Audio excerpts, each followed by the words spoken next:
Kami tahu tidak akan pernah ditinggalkan orang-orang yang berseru kepada nama Yesus. Karena barang siapa yang berseru kepada nama Yesus akan diselamatkan. Kami percaya itu Bapa, karena itu pegang tangan kami di hari-hari ini. Agar kami terus melekat kepada Tuhan. Urapi hamba-Mu yang tidak ada apa-apanya, urapi setiap kami. Kami tahu Tuhan turut bekerja mendatangkan kebaikan di hidup kami. Kami buka hati bagi firman Tuhan malam ini di dalam nama Tuhan Yesus. Sama-sama katakan amin. Tepuk tangan buat Tuhan Yesus, saudara. Silakan duduk. Kita percaya bahwa kita punya Tuhan yang besar dan ajaib. Amin. Ada yang mau bersaksi malam hari ini? Yang mau bersaksi silakan, boleh maju. Kalau ada. Enggak ada? Saking banyaknya ya. Banyaknya kesaksiannya Bu, jadi bingung mau saksikan apa ya. Ada? Sekali lagi saya mau tanya, ada yang mau bersaksi? Dapat sepeda loh. Iya nanti ya, next. Iya Bapak Ibu, hari-hari ini saya percaya kita sedang ada di hari-hari yang terakhir. Ya, berita-berita tentang kedatangan Tuhan itu ya sudah tanda-tandanya mulai terus tergenapi dan tergenapi. Karena itu mari kita sungguh-sungguh menjaga hati dan iman kita supaya kita jangan tertinggal. Ya, saya itu setiap kali mau tidur malam saya membayangkan kalau malam ini Tuhan datang. Ya, jangan sampai kita tertinggal ya. Setiap malam sebelum tidur saya membereskan hati di hadapan Tuhan. Saya berdoa Tuhan jagai keluarga kami ya dan semua anak-anak Tuhan yang selalu berseru kepada Tuhan supaya tidak ada satupun yang tertinggal. Dan hari ini ya Tuhan ingin kita belajar sama-sama firman Tuhan.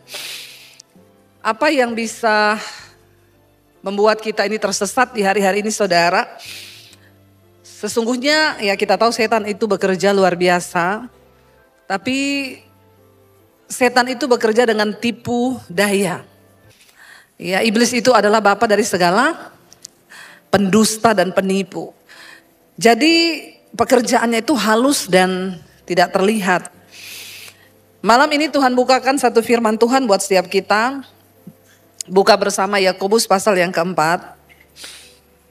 Yakobus pasal yang keempat, judul perikopnya di sana hawa nafsu dan persahabatan dengan dunia.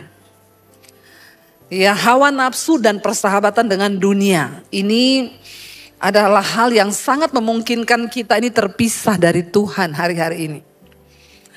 Hawa nafsu dan persahabatan dengan dunia. Saya sering kali berkata nafsu itu baik.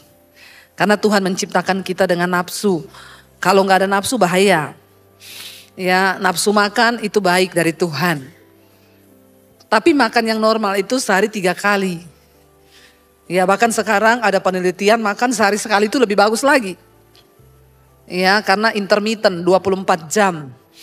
Itu kalau saudara coba makan sehari 1 kali itu gula darahnya turun, kolesterolnya turun, semua penyakit itu turun.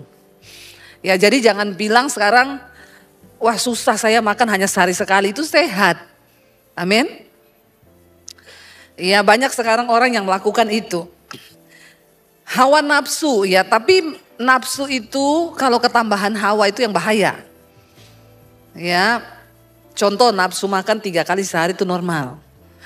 Tapi kalau mau makan terus, nah itu ketambahan hawa itu.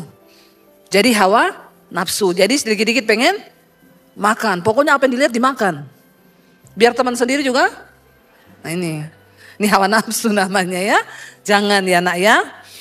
Jadi dan ini ternyata yang Tuhan, tadi itu saya berdoa saudara, Tuhan apa yang mau Tuhan sampaikan buat umatmu malam ini. Tuhan sampaikan, Tuhan ingetin satu hal, peringatkan terus kepada jemaat untuk mempersiapkan diri kedatangan Tuhan kali yang kedua. Dan saya dapatkan hal inilah yang akan sangat membuat kita ini terpisah dari Tuhan. Yaitu hawa nafsu dan persahabatan dengan dunia. Yesus berkata, engkau memang ada di dalam dunia, tapi engkau bukan dari dunia. Kita ada di dunia tapi kita bukan dari dunia. Dan ayat ini Tuhan taruh di hati saya tadi ketika saya duduk ya. Malam ini saya agak lain saudara, karena tadi waktu mau khotbah saya pusing. Tiba-tiba saya pusing sekali ya, muter saya.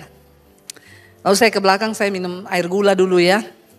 Mungkin gula saya drop. Atau mungkin juga iblis gak suka saya mau kasih tahu ini. Dan Itu yang Tuhan ingatkan bahwa hati-hati dengan hawa nafsu ini saudara. Saudara itu kerja, normalnya orang tidur sehari berapa jam? 8, itu nafsu tidur. Ya, kalau hawa nafsu tidurnya berapa jam? 15 jam. Ya, jam 10 pagi juga belum bangun. Nah, itu hawa nafsu, itu perlu disiram air. Supaya hawanya pergi, tinggal nafsunya. Nafsu itu baik saudara, tapi kalau ketambahan hawa itu bikin kita jauh dari Tuhan. Ibu-ibu pengen cantik itu biasa, itu namanya nafsu. Tapi kalau tiap hari yang dipikirin kecantikan terus, itu sakit jiwa. Ya, itu hawa nafsu. Ada ibu-ibu tiap hari itu yang dia pikir cuma kecantikan terus. Ke salon terus, ya, perawatan terus, ya. Hari ini perawatan kuku, besok rambut, besok kepala, besok apa lagi saya nggak tahu itu. Semua dirawat, tapi lupa mendandani manusia batinia. Itu yang penting. Ya, seks itu juga nafsu Tuhan beri buat kita manusia itu normal. Tapi bagi suami istri kudus. Ya, sekarang ini banyak hawa nafsu saudara. Pesta homo, bayangkan itu. 56 cowok pesta di satu hotel, satu kamar. Saya tidak bisa membayangkan 56 laki-laki di satu kamar. Itu cumi-cumi, gurita, kepiting. Udah jadi satu di situ, bagaimana itu saudara? Coba itu. Dosa, nafsu, hawa nafsu yang bejat, mengerikan, menjijikkan. Alkitab berkata sehingga orang menukarkan persetubuhan yang wajar dengan yang tidak wajar. Laki-laki melakukan kemesuman dengan laki-laki, ini dosa Sodom dan Gomora. Ya, lesbi, bahkan yang bukan istrinya. Sekarang ada ya gayung lope pink, apa itu? Saya enggak tahu itu gayung-gayung lope-lope itu, ada yang pink, ada yang biru, ada yang coklat, itu gayung-gayung ya. Jadi ini heboh saudara ya. Orang pelakor, selingkuh, ani-ani. Sekarang bertaburan di mana-mana. Ini dosa, ini dunia ini semakin gila hari-hari ini. Bahkan sesuatu yang tidak wajar mulai dianggap wajar ya. Nah, kita lihat firman Tuhan berkata ini saudara, kita mau baca apa sih hawa nafsu itu ya, dan persahabatan dengan dunia. Ayat yang pertama berkata, Yakobus 4 baca 1, 2, 3. Dari manakah datangnya sengketa dan pertengkaran di antara kamu? Bukankah datangnya dari hawa nafsumu yang saling berjuang dalam tubuhmu? Ingat, perselisihan, pertengkaran, persengketaan itu terjadi dalam hidup kita, munculnya dari hawa nafsu. Orang yang hidup dipimpin oleh hawa nafsu itu tidak berkenan kepada Tuhan dan gak mungkin diselamatkan. Ini hal yang tidak dianggap, yang dianggap sepele. Kita pikir, oh sesat itu kalau kita itu pergi ke gunung-gunung, ke mana cari setan atau berguru di mana. Enggak saudara. Tipuan iblis ya, yang sering kali tanpa kita sadari ternyata hawa nafsu ini adalah hal yang tidak terlihat, kita anggap wajar tapi bisa memisahkan kita dari Tuhan. Dan setan menunggangi hawa nafsu. Dari manakah datangnya sengketa dan pertengkaran di antara kamu? Bukankah datangnya dari hawa nafsumu yang saling berjuang di dalam tubuhmu? Siapa yang tiap hari bertengkar? Jangan angkat tangan. Di bawah ada kolam ikan. Nanti saya baptis ulang, direndam 20 menit ya. Biar buka mata langsung di rumah Bapa di sorga kau. Ngeri saudara. Tiap hari kita marah, bertengkar, bersengketa. Ini datangnya dari hawa nafsu yang berjuang dalam tubuh kita. Tapi kadang kita nggak sadar. Ya. Lalu ayat yang kedua berkata di sana. Kenapa saudara? Baca 1, 2, 3. Kamu mengingini sesuatu tetapi kamu tidak memperolehnya. Lalu kamu iri hati tetapi kamu tidak mencapai tujuanmu. Lalu kamu bertengkar dan kamu berkelahi. Kamu tidak memperoleh apa-apa karena kamu tidak berdoa. Ayat ini berkata kamu mengingini sesuatu. Hawa nafsu itu bersangkutan dengan keinginan. Kenapa terjadi pertengkaran suami istri? Kenapa terjadi perceraian pada akhirnya? Bahkan ada suami istri saling bunuh. Kemarin berita saudara, orang istrinya gantung diri di rumah. Suaminya pelaut. Ya, istrinya gantung diri. Ya, saya cuma baca sepintas, istrinya bilang ini jalan yang terbaik supaya kamu bisa memilih. Kamu bisa hidup dengan wanita siapapun yang kamu cintai. Ya, bayangkan saudara. Akhirnya dia mengakhiri hidupnya dengan bunuh diri. Sekarang ini kasus bunuh diri banyak. Ya, bahkan kemarin sempat viral di Manado itu di satu jembatan. Ya, orang lompat dari situ. Ya, lalu jembatannya didoakan diurapi minyak. Ingat, yang didoakan itu orangnya. Katanya di situ ada setan, ada roh bunuh diri. Memang setan itu suka tinggal di jembatan, di pohon, di hutan. Lah kalau setannya diusir dari situ, nanti dia pindah ke rumah saudara. Dia bingung, nanti saya tinggal di mana? Kau mau kontrakin saya rumah, kata setannya. Ya diusir dari situ, dia pindah saudara ke rumah. Akhirnya orang gantung diri di rumah. Mari kita menyadari ini waktunya saudara. Firman Tuhan bilang, ayo kita saling ingatkan. Kalau ada temanmu, saudaramu yang putus asa, putus pengharapan, beritakan Injil kepada dia, amin. Bawa dia kepada Tuhan. Ini hari-hari ini setan bekerja, setan lembur loh hari-hari ini. Karena setan tahu waktunya sudah sangat singkat. Tapi kita tidak tahu. Ya, dikatakan di sana kamu itu menginginkan sesuatu, tapi kamu nggak memperolehnya. Kenapa suami istri itu bertengkar? Karena suami itu pengennya kamu itu jadi istri tuh kayak gini loh. Kamu harus lakukan seperti aku mau. Sementara istri bilang, ya kamu jadi suami, kamu juga lakukan seperti yang aku mau. Kalau sudah isinya tuntut menuntut, rumah tangga berubah jadi pengadilan. Karena isinya cuma tuntut menuntut. Lalu waktu kita sibuk tuntut menuntut, dua-dua ndak memperoleh. Semakin suaminya tekan istrinya, aku tuh maunya kamu tuh begini. Istrinya bilang, kamu juga dong harus begini. Kita menginginkan sesuatu tapi kita tidak memperolehnya. Belum lagi itu nafsu yang dalam rumah tangga. Suami ini juga punya nafsu. Mengejar kekayaan karena ekspektasinya itu aku harus punya rumah, punya mobil, punya ini.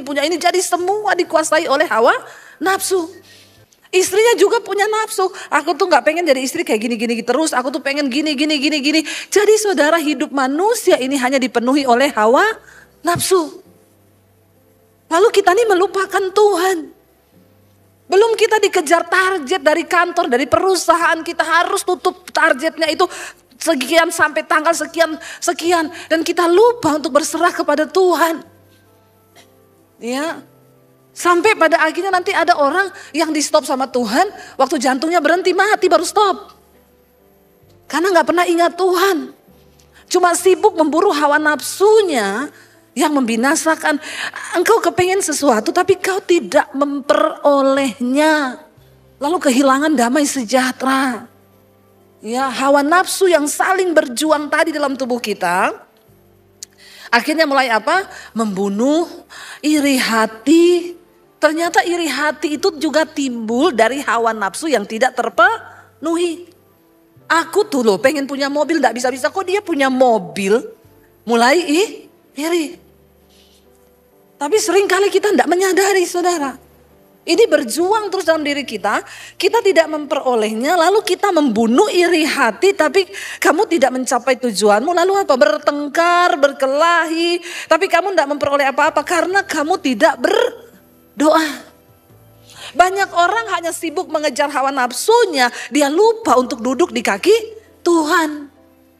Doa adalah salah satu cara untuk ngerem hawa nafsu kita ini.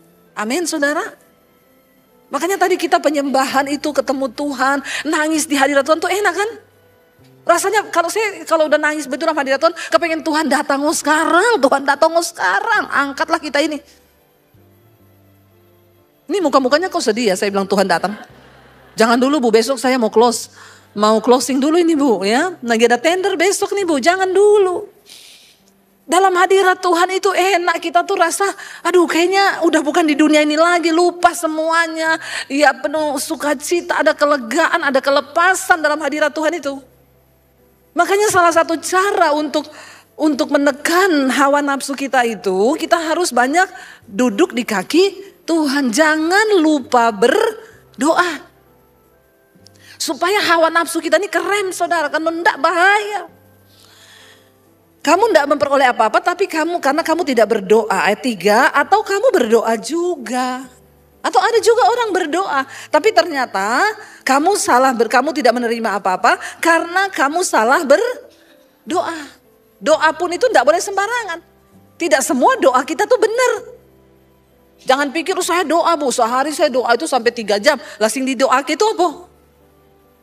Kalau doa kita salah, maka ya percuma, kita tidak akan memperoleh apa-apa. Biar mau doa 10 jam, kalau doanya salah, enggak dapat apa-apa juga.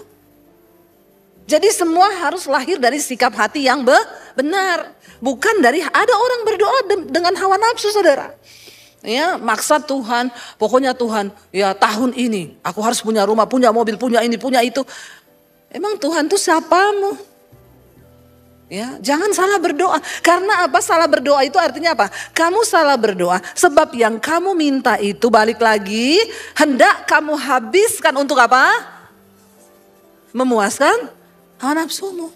Tuhan berkati usaha saya, Tuhan berkati Tuhan. Begitu diberkati, lupa menabur. Ada orang waktu pas-pasan menabur terus. Tapi setelah kaya, makin pelit dia. Nggak usah angkat tangan. Ya, ada saudara orang, kamu berdoa tapi tetap aja yang kamu minta itu hendak kamu habiskan untuk memuaskan hawa nafsu kita lagi. Nggak apa-apa saudara itu mau sesuatu nggak apa-apa. Tapi ingat dalam hidup ini berkat itu kan ada roti, ada benih.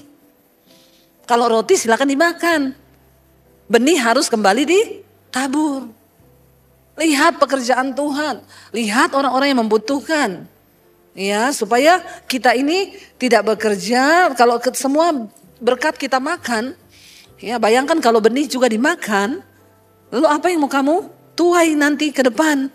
Sak benih-benihnya juga ditelan semua. Ya, ayo jangan lupa saudara, jangan engkau habiskan semuanya untuk memuaskan hawa nafsumu. Lalu ayat yang berikutnya, ayat 4 dikatakan, hai kamu orang-orang yang tidak setia, tidak tahukah kamu bahwa apa? Adalah, jadi barang siapa hendak menjadi sahabat dunia ini, ia musuh Allah. Ya, persahabatan dengan dunia itu adalah permusuhan dengan Tuhan. Seringkali kita tidak sadari, kita pikir kita ini orang Kristen, kita percaya Yesus. Tapi kalau kita ternyata menjadi sahabat dunia ini, maka kita dalam posisi bermusuhan dengan Tuhan. Sekalipun kita pendeta, kita jemaat, yang ada dalam dunia ini hanya 3 hal kata firman Tuhan. Yaitu apa? Keinginan daging, keinginan mata, dan keangkuhan hidup. Itu yang ada dalam dunia. Keinginan daging, keinginan mata, keangkuhan hidup. Kalau kita nggak bisa membendung keinginan daging kita, ya keinginan mata kita, ya tiap lihat sesuatu yang baru pengen, lihat itu pengen, lihat ini pengen terus. Kemarin baru beli tas baru, udah pengen beli lagi tas. Ya, saya tuh di Instagram foto pakai tas LV yang dikasih orang. Jadi tas itu mereknya Casio. Ya, LV Casio, LV kasih orang. Ada yang komen gini, Bu Debbie dukung dalam doa juga dong. Biar saya bisa beli tas kayak punya ibu. Saya balas, kasihan deh lu. Ya, ndak usah kau berdoa supaya bisa beli tas begitu, ngapain? Doamu itu ndak sampai ke sorga. Saya bilang saya enggak pernah berdoa, Tuhan beri aku tas LV. Gerakan orang ngasih aku tas LV. Pret. Ya, ngapain coba? Saya bilang saya enggak pernah berdoa minta tas itu. Apalagi mau bergumul. Sia-sia, Tuhan enggak dengar itu doa yang salah. Karena hendak kau pakai untuk memuaskan hawa nafsumu. Saya bilang saya enggak pernah bergumul. Saya enggak pernah berdoa untuk barang-barang seperti itu. Kalau saya pakai karena dikasih orang, jadi saya harus pakai. Yang ratusan juta dikasih orang ada juga. Ya, tapi saya tidak pernah bergumul minta itu. Kau gagal fokus, Kalau hidupmu itu cuma kau habiskan, kau gumulkan untuk beli yang kayak begitu, ngapain? Ya, saya ada duit pun gak saya pakai buat beli yang begitu, ngapain? Ya, itu cuma untuk hawa nafsu. Terus kalau kita pakai begitu gitu jalan kita jadi beda. Ya kan kagak. Ya, makanya saya walaupun pakai tas apa saya taruh di lantai. Kadang di gereja ada yang dari belakang colek, "Bu, tasnya mahal, jangan taruh di lantai." Terus mau taruh di hati gitu. Biasa aja, keles. Ya enggak apa-apa. Kalau dikasih silakan, tapi kalau enggak ada enggak usah berdoa minta itu. Itu kau salah berdoa. Ini loh ayat bilang, barang siapa yang hendak menjadi sahabat dunia ini memuaskan keinginan daging, keinginan mata, keangkuhan hidup, kesombongan, maka dia itu bersahabat dengan dunia pasti akan menjadi musuh Allah. Ya, jangan kau habiskan energimu, jangan kau habiskan tenagamu, uangmu hanya untuk beli barang-barang yang begitu terus, saudara. Kau sedang salah fokus. Ya, itu kan uang bisa bermanfaat. Ya, kita bantu gereja di pedalaman. Ya, satu tas itu jadi satu pastori loh. Jadi kau pakai tas itu satu pastori ini kau bawa. Bayangkan itu saudara ya. Jadi ayo kita mulai jangan jadi sahabat dunia ini saudara. Karena itu artinya kita bermusuhan dengan Tuhan. Hai kamu orang-orang yang tidak setia, tidak tahukah kamu bahwa persahabatan dengan dunia adalah permusuhan dengan Allah. Orang yang hidup mengikuti keinginan daging, keinginan mata, keangkuhan hidup, dia sahabat dunia ini. Berarti dia musuhnya Tuhan. Keinginan daging itu apa? Percabulan, kenajisan, hawa nafsu, amarah, kebencian, dendam, ya perseteruan. Pengennya ribut terus berseteru, berantem terus itu kerjaannya. Itu saudara ya. Kita bersahabat dengan dunia, maka kita jadikan diri kita tuh musuh Allah. Kita harus berjaga-jaga loh hari-hari ini. Saya lihat berita hari-hari ini beberapa negara itu sungainya menjadi darah. Ya, lautnya menjadi darah. Ya, ini tanda-tandanya sudah semakin digenapi hari-hari ini saudara. Mari kita mendekat kepada Tuhan. Ya, saya itu takut setiap kali tidur malam, Tuhan, aduh kalau malam ini datang Tuhan ya. Kalau saya tuh lihat ke langit malam-malam, tiba-tiba Tuhan datang, aduh jangan sampai kita ini tertinggal. Langsung cepat-cepat ingat, Tuhan aku ini ada sakit hati enggak ya? Ada yang enggak beres enggak? Ampuni Tuhan, ampuni, kuduskan aku. Hanya orang yang kudus loh yang akan mengalami pengangkatan bersama dengan Tuhan. Lalu dikatakan di sana, janganlah kamu menyangka bahwa apa? Kitab suci tanpa alasan berkata, roh yang ditempatkan Allah dalam diri kita itu diingininya dengan cemburu. Ya. Kita ini diciptakan sebagai makhluk yang serupa dan segambar dengan Allah karena kita memiliki apa? Roh. Itu adalah gambar diri Allah di dalam diri manusia. Nah, roh itu diinginin Tuhan dengan cemburu. Itu adalah roh Allah dalam diri kita. Makanya kita dikatakan serupa dan segambar dengan Allah. Cuma manusia yang diciptakan memiliki roh. Ya, binatang itu punya jiwa tapi gak punya roh. Tapi manusia itu punya roh. Dan Alkitab berkata roh manusia itu pelita Tuhan dalam dirinya. Roh itu yang menunjukkan hidup kita ini. Jalan yang harus kita lalui untuk menunjukkan hukum-hukum Tuhan kepada kita. Nah itu diingininya dengan cemburu.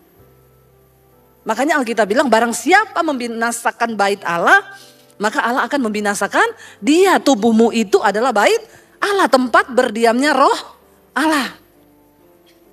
Lalu yang berikutnya dikatakan, tetapi kasih karunia yang dianugerahkannya kepada kita lebih besar daripada itu. Karena itu dikatakan Allah menentang orang yang congkak, tetapi mengasihani orang yang rendah hati. Memang kasih karunia Tuhan besar buat kita. Tapi waktu orang hidup dalam kesombongan, kecongkakan, maka Tuhan memusuhi orang itu. Menentang artinya memusuhi. Apa itu orang yang congkak, yang sombong? Orang yang tidak mau bertobat. Terus hidup di dalam dosa, terus kepahitan, terus merokok, mabuk, bersinah, najis. Terus marah, emosi, kepahitan, semua yang tidak berkenan, hawa nafsu, kedagingan, tidak mau bertobat. Itu artinya orang yang congkak dan Allah menentang orang yang congkak. Jangan jadi musuhnya Tuhan saudara. Ya, seringkali banyak orang Kristen, tapi dia lupa bahwa dia itu musuh Tuhan. Waktu kita gak sungguh-sungguh melakukan firman Tuhan, kita ini ternyata lagi ditentang sama Tuhan. Berseberangan jalan. Tetapi Tuhan mengasihani orang yang rendah hati. Yang mau selalu berkata Tuhan ini hidupku. Aku berserah Tuhan. Aku tidak bisa hidup tanpa Tuhan. Aku butuh Engkau. Aku ingin bertobat selalu Tuhan. Itu orang-orang yang rendah hati. Saudara, kita tahu hari-hari ini iblis bekerja luar biasa.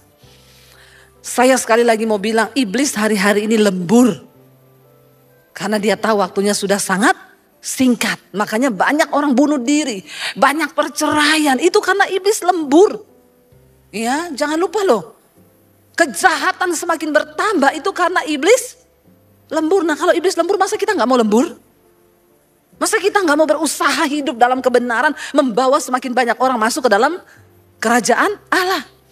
Ada banyak orang bertanya, Bu bagaimana caranya Bu supaya kita itu bisa melawan iblis, bisa melawan setan? Cuma satu caranya, baca bersama. Karena itu apa? Tunduklah kepada Allah dan lawan iblis, maka ia akan. Hanya orang-orang yang mau tunduk kepada Tuhan yang bisa melawan iblis. Biar kau sekali berpendoa syafaat apa kek. Kalau engkau tidak tunduk pada Tuhan, engkau gak tunduk pada firman Tuhan, gak mau bertobat, kau jadi tertawaannya setan. Ya, saya ingat dulu kita doa peperangan di Palu itu melawan utusan dari gereja setan. Saudara, itu gak main-main. Kalau ada orang gak kudus di situ, pendoa syafaat langsung diserang, langsung kerasukan loh. Langsung kerasukan. Ya, jadi kita waktu lagi doa peperangan itu 3 bulan saudara. Tiap hari didoakan semua, kita pendoa itu ya mendoakan dia itu. Dan itu memang kuasa setan itu memang nyata saudara. Ya dia itu utusannya gereja setan. Jadi lagi kita KKR, dia datang duduk sebagai jemaat. Lalu dia mulai memainkan serangan-serangannya ilmu hitam sampai waktu itu pendetanya sempat hampir gak bisa khotbah lah, sakit lah apa. Ketika selesai ibadah, dia gak pulang, dia duduk di situ. Jadi saya sama beberapa pendoa datang. Kita tanya, Mbak kamu belum pulang? Enggak. Kenapa? Saya mau didoakan. Oh dari mana? Dari sini. Lalu saya bilang, oh nanti ya kalau ini kan sudah malam, mau didoakan apa? Ya doakan apa kek, doakan saya. Jadi waktu itu saya sama beberapa teman pendoa, ya waktu itu saya pelayanannya masih pendoa saudara. Kita doakan, kita pikir jemaat biasa, kita doakan. Dia langsung kerasukan saat itu. Kerasukan ditahan berapa orang itu enggak bisa saudara. Bayangkan ya ada 1 orang yang lagi kita lepaskan. Jadi orang itu waktu itu saya pelayanan di satu gereja. Di situ ada pembantu perempuan. Pembantu perempuannya ini tiap malam itu ngasih sajen di bawah jendela. Ngasih nasi sama lipan itu loh. Lipan itu kaki 1000 itu yang banyak kakinya. Dia sajen di situ kasih lilin. Ini pembantu baru datang dari kampung. Jadi saya tanya, kamu kenapa tiap malam Jumat ngasih gitu? Oh pacar saya itu kalau malam Jumat datang. Orangnya ganteng banget. Namanya siapa? Lucifer. Wih kita kaget saudara, waduh ini enggak main-main ya. Akhirnya kita bilang kamu mau gak didoakan pelepasan? Kita tanya kenapa kamu bisa begitu? Jadi dia cerita dulu waktu dia masih remaja, dia kena sakit kulit satu badan. Karena orang tuanya malu, dia dipasung. Di belakang rumah dipasung. Waktu dipasung dia kepahitan, setelah dia sembuh dia pergi dari rumah, dia mencari guru, berguru sama dukun-dukun.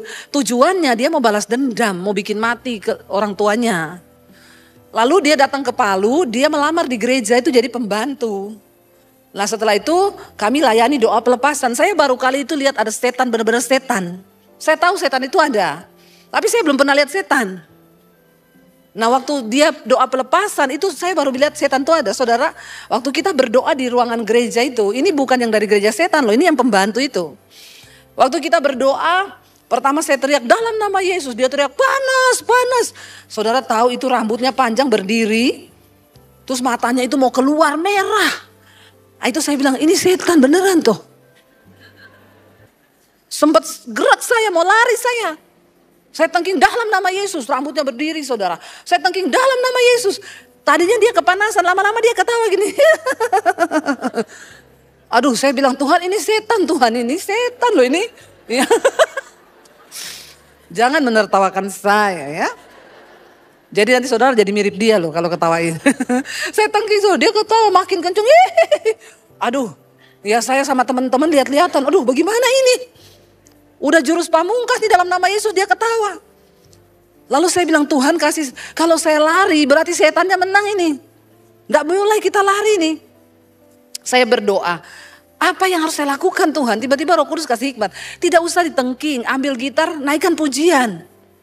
Saya ambil gitar saudara, tapi jangan tutup mata kalau begini. Karena ini setan di depan ini.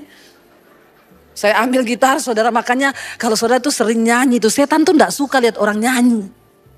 Setan tuh gak suka kalau saudara di rumah tuh nyanyi. Dia pergi langsung. Bener. Ya kalau ada rumah yang singup-singup ada setan, ya saya tahu ada setan, saya bukan gak percaya setan, setan tuh ada. Bahkan lagi kita duduk gini mana itu setan-setan nih, saya lihat dari sini ada setan. Nggak usah tersinggung gitu ya, biasa aja. Ada, tapi makanya saya selalu bilang orang di rumah itulah yang harus berdoa, bukan buat rumahnya. Jangan kau panggil pendeta. Pendeta berdoa bersih, pendeta pergi, setannya balik, ngajak 7 lebih jahat lagi rohnya. Yang tadinya cuma 7 jadi 14 setan datang ke situ. Makin bahaya. Makanya saya ajarkan kalau rumahmu ini singup, kau berdoa, terus kau nyanyi-nyanyi lah. Ya tapi nyanyinya yang benar, lagu rohani. Jangan, bang ini, lihat-lihat bodiku yang seksi. Setannya tambah banyak. Ya, jangan salah nyanyi saudara. Jadi waktu itu saya, aduh Tuhan saya lari atau terus ini. Roh Kudus bilang terus ambil gitar nyanyi. Saya ambil gitar saya nyanyi. Ada kuasa dalam darahnya, darah domba Allah. Karena nyanyinya sambil takut kan jadi kenceng saudara. Ya imannya berpacu ini. Ya ada kuasa dalam darahnya. Dia terlempar dari kursi ke kursi. Dia terlempar terbang-terbang di ruang gereja itu. Wah makin seru saya nyanyi. Ada kuasa dalam darahnya. Wah makin naik iman saya saudara. Roh Kudus berperang kan. Tuhan berperang kan. Tiba-tiba dia jatuh. Jatuh saya deketi, rambutnya turun, wah ini sudah sadar ini. Ya kalau masih naik saya enggak berani. Rambutnya turun, saya dekati, saya bilang, Yemi, ini siapa? Dia buka mata pelan sekali, lalu dia bilang, Kak Debbie saya lemes. Ya iya lemes, kamu terbang-terbang dari tadi nih. Ya kau pikir ini, makanya kau jangan sajen-sajen begitu. Kenapa kau menyerahkan dirimu sama setan? Nah saudara waktu kita habis doakan dia ini, kita masih isolasi dia di gereja. Lah yang gereja setan ini karena malam itu tidak selesai, sudah malam, kita bawa dia ke gereja. Langsung dia bilang begini, kamu lihat ya yang di dalam sana, habis ini aku ganggu. Padahal dia gak tahu itu orang itu di dalam loh. Dia di luar gereja, tiba-tiba teriak yang di dalam kerasukan. Saya bilang waduh ini lebih parah lagi ini setannya Tuhan. Ya itu benar-benar saudara. Tiap hari kita layani doa pelepasan. Wih ilmunya saudara tiba-tiba dia bilang gini. Aduh ini saya panas. Kita buka begini lengannya. Udah muncul gambar kepala kambing lambangnya gereja setan itu. Kayak dicoretin pakai jarum yang ada bekas darah-darah. Itu muncul dengan sendirinya loh. Itu saya benar-benar melihat setan itu ada. Iya. Lalu akhirnya kita doa pelepasan tuh. Saudara bayangkan ada WL di situ. Dia memang agak-agak tulang lunak. Dia datang, kami lagi doa pelepasan. Terus dia bilang gini, aku mau ikut dong doa. Saya tuh udah bilang jangan, lebih baik kau itu pergi ke sana. Enggak apa-apa. Jadi kita lagi doa pelepasan dia datang. Dalam nama Yesus. Langsung orangnya tunjuk begini. Kau temanku. Langsung dia lari terbirit-birit keluar dari situ. Saya bilang lebih baik kau keluar daripada kita juga layani kau kerasukan di sini.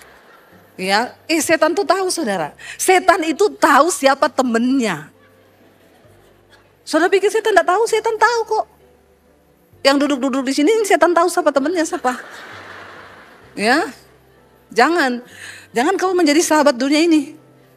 Jadi saya bilang keluar kau, cepat kau keluar. Jangan nanti kita lagi layani kau kerasukan. Itu saudara sampai anak-anaknya pendoa di rumah lagi makan tiba-tiba kerasukan. Akhirnya 3 bulan dia baru bisa dilepaskan. Itu benar-benar saya melihat dengan mata. Tapi ini loh Tuhan bilang. Karena itu tunduklah kepada Allah dan lawan iblis. Maka ia akan lari. Biar kau mau doa tengking dia kayak apa. Kalau kau tidak tunduk pada firman Tuhan. Maka imanmu itu tidak berkuasa. Tapi orang yang tunduk pada firman Tuhan. Rumah itu ada setan. Kau datang setannya minggat. Amin. Cari kontrakan lain dia. Tapi kalau ada rumah setan, orang gak tunduk sama firman datang, tinggal sama-sama setan. Ya setan bilang kita kan saudaraan. Ya jadi hati-hati. Tunduklah kepada Allah, lawan iblis, maka dia lari daripadamu. Nggak usah kau undang pendeta. Ini loh yang selalu saya bilang, saudara undang pendeta. Kalau saudara tidak bertobat, rumah yang ada setannya ini diusir sama pendeta. Saya datang nih, saya usir, setannya pergi. Tapi orang ini tidak tobat, saya pergi, setannya balik. Ngajak 7 roh yang lebih, maka rumahmu jadi sarang. Saya selalu bilang, kalau ada orang doakan rumah saya datang tetap. Tapi kamu yang berdoa ya, makanya kamu harus kudus, kamu harus tunduk sama firman Tuhan. Kalau kamu tidak kudus percuma, biar siapa kamu mau datangkan Benny Hinn, siapa Morris Cerullo ke sini, percuma. Ayo orang Kristen, kau ngerti kebenaran, amin. Jangan cuma dibodoh-bodohi. Ya, saya bisa saja datang dan ngomong sudah saya bereskan, setannya udah pergi. PK dulu mana? Saudara pikir Tuhan tuh bisa ditipu? Ini alam roh, ini peperangan kita ini. Ini musuhmu tidak kasat mata. Selalu saya tekankan, bukannya saya nggak mau berdoa. Bapak ibu lah yang berdoa buat rumahmu, urapi minyak. Tapi kau harus bertobat, karena kalau tidak percuma. Saya doakan sekarang, setannya pergi. Kalau saya pergi, kau tidak bertobat, setannya balik. Ngajak teman-temannya. Itu kebenarannya saudara. Karena itu tunduklah kepada Allah dan lawan iblis, maka dia lari. Lalu dikatakan di sana, mendekatlah kepada Allah dan ia akan mendekat kepadamu. Tahirkanlah tanganmu hai kamu orang-orang berdosa dan sucikanlah hatimu hai kamu yang mendua hati. Jangan mendua hati. Tuhan iya, berhala iya. Tuhan iya, kepahitan iya. Tuhan iya, mamon iya. Tuhan iya, hawa nafsu iya. Itu namanya mendua hati. Lalu dikatakan apa? Sadarilah kemalanganmu, berduka cita dan merataplah. Hendaklah tertawamu kamu ganti dengan ratap dan sukacitamu dengan duka cita. Rendahkanlah dirimu di hadapan Tuhan dan ia akan meninggikan kamu. Ayo hari-hari ini mari kita meratap. Sadarilah kemalanganmu kata firman Tuhan. Berduka citalah, gantilah tawamu dengan duka cita. Ya kenapa? Ayo sebelum terlambat. Mari kita bertobat. Amin saudara. Ayo bertobat. Sadari Tuhan, aku tidak mau tertinggal. Aku tidak mau karena dosa ini nanti aku tidak selamat ketika Tuhan datang. Jangan santai. Saya selalu bilang sorga itu bukan untuk orang Kristen sembarangan. Ya, sorga itu bukan orang Kristen yang hidup dengan hawa nafsu. Ada orang tanya, emang rokok itu dosa bu? Di mana dosa? Kau diperhamba, rokok itu memperhamba. Kalau memang kau mau tidak berdosa, coba hari ini kau lepas dari rokokmu, bisa nggak? Nggak bisa, itu tandanya kau sudah berdosa. Karena kau sudah dikuasai hawa nafsu. Jadi saudara mari kita sadari kemalangan kita. Ya dan rendahkanlah dirimu di hadapan Tuhan. Supaya ia meninggikan kita. Hari-hari ini mari kita banyak-banyak berdoa, mendekat kepada Tuhan, menangis di hadapan Tuhan. Ayo punya hati yang selalu pengen bertobat. Saya selalu membayangkan kalau malam ini Tuhan datang, apakah saya itu diterima atau ditolak. Aduh Tuhan, jagai hatiku, Tuhan ampuni aku. Itu saudara yang harus terus kita minta. Mari kita hari ini di tangan kita ada perjamuan kudus. Dan kita akan menerima perjamuan kudus ini dengan sikap hati yang benar di hadapan Tuhan. Kita memperingati kematian Kristus untuk menebus dosa-dosa kita dan pelanggaran kita. Supaya kita tidak bermain-main saudara dengan dosa. Supaya kita melepaskan diri dari segala hawa nafsu kita. Kita sadari kemalangan kita. Ganti tertawamu dengan duka cita dalam pertobatan hari-hari ini. Jangan jadi sahabat dunia. Karena itu artinya kita bermusuhan dengan Tuhan. Mari bangkit berdiri bersama, persiapkan hati dan hidup untuk masuk dalam perjamuan kudus. Salibmu membuka mataku. Betapa berharga nilai hidupku. Menanggung semua dosaku, berikan hidupmu, menggantikan diriku. Bukan karena perbuatan,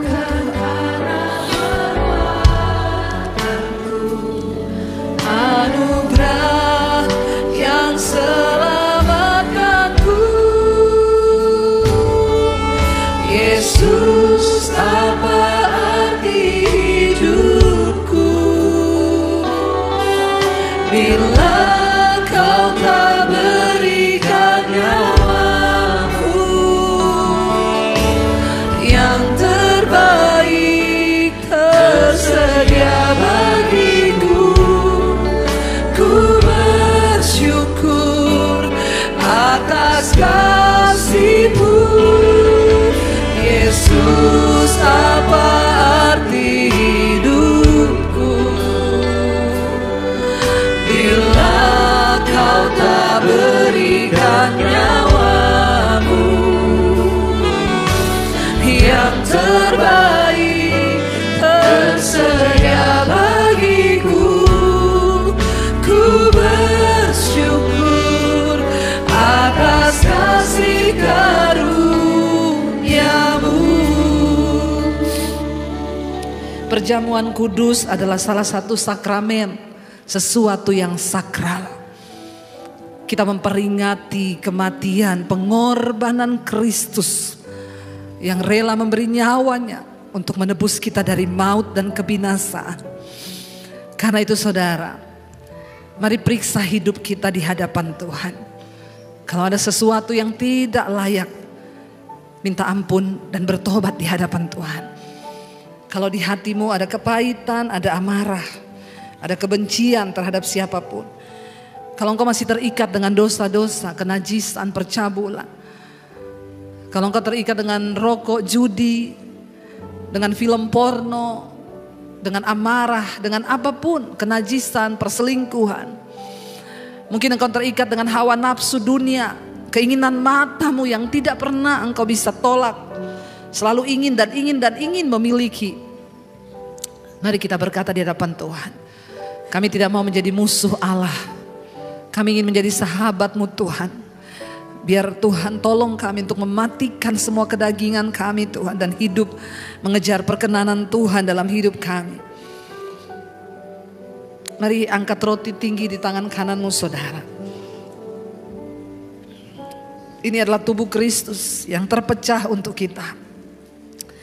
Tubuh Kristus yang tercabik oleh cambukan dan dagingnya terkoyak untuk menanggung setiap hukuman dosa atas kita. Kristus rela menyerahkan tubuhnya karena kita begitu berharga di matanya. Dia tidak ingin ada seorang pun yang binasa, tapi Dia ingin semua orang diselamatkan. Mari angkat roti ini tinggi di tanganmu saudara. Sebab apa yang telah kuteruskan kepadamu telah aku terima dari Tuhan. Yaitu bahwa Tuhan Yesus pada malam waktu Ia diserahkan mengambil roti. Dan sesudah itu Ia mengucap syukur atasnya dan Ia memecah-mecahkannya dan berkata, inilah tubuhku yang diserahkan bagi kamu. Perbuatlah ini menjadi peringatan akan aku. Saudara, bukankah roti ini adalah tubuh Kristus yang diserahkan bagi kita? Amin. Terima dengan iman di dalam nama Tuhan Yesus. Terima kasih Tuhan. Darah perjanjian baru yang diserahkan bagi setiap saudara dan saya, menanggung kutuk maut, kutuk penderitaan, kutuk turun temurun, kutuk sakit penyakit, kutuk kemiskinan, dibayar oleh Kristus lewat darahnya yang tercurah di atas kayu salib. Ini adalah cawan perjanjian baru yang dimateraikan oleh darah Kristus. Angkat tinggi cawan ini di tangan kanan. Demikian juga Ia mengambil cawan sesudah makan lalu berkata, cawan ini adalah perjanjian baru yang dimateraikan oleh darahku. Perbuatlah ini setiap kali kamu meminumnya menjadi peringatan akan aku. Saudara, bukankah cawan ini adalah persekutuan kita dengan darah Kristus? Mari terima dalam nama Tuhan Yesus.